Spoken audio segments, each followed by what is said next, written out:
Hey everyone, S. Dot here from Gold Rush Trading Academy.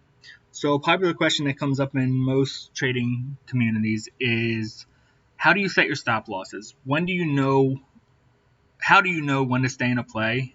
And what do you look at in terms of knowing a play is still good to stay in?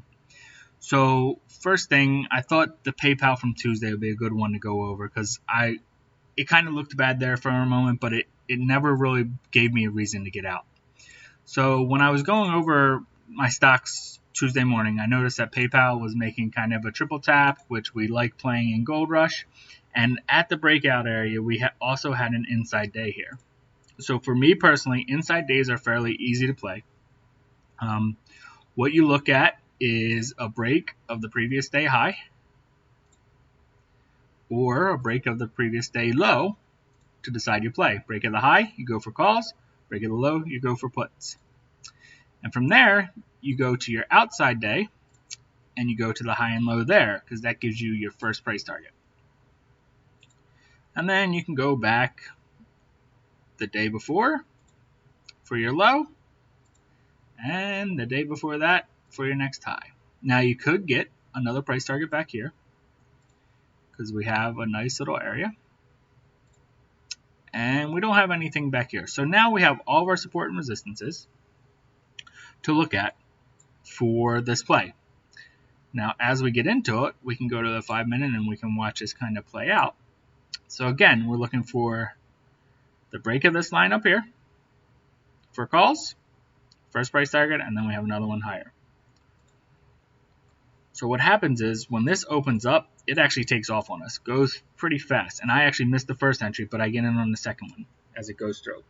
Now we could have gotten out for like 15% up here, and then we dip back. But I'm not too worried because we had a little gap up. Maybe that's a flag.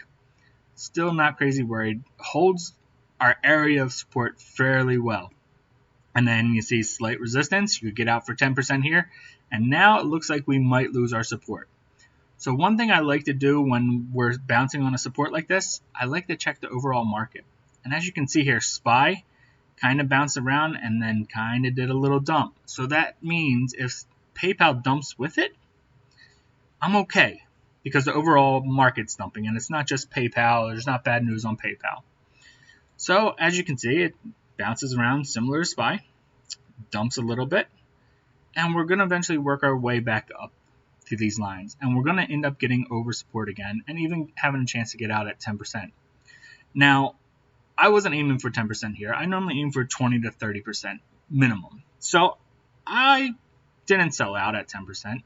I watched the price action. Price action bounced in this zone pretty much and held this support, our first high support from the day before. So since it holds the support, I'm confident to stay in. I watch this, and whichever comes first, the break of the support a second time, or my profit target, that's my goal to get out. Now this is our absolute profit target for selling out. We want to sell into this line. So if we start moving really hard, we'll sell right before we get to this line. On Tuesday, we don't actually get there. We just bounce in this range. And as we get into the end of the day, I have to make a decision. Do I want to swing it, or do I just want to sell for a minimum profit or break even? With this strong support here, I decided that I was going to swing it. And by the end of the day, when we closed, our contracts were only down about $5 a contract. So that's something I'm willing to take a risk on. We're not at a major loss. I don't need to cut anything, and I'll wait till the next day and see what happens.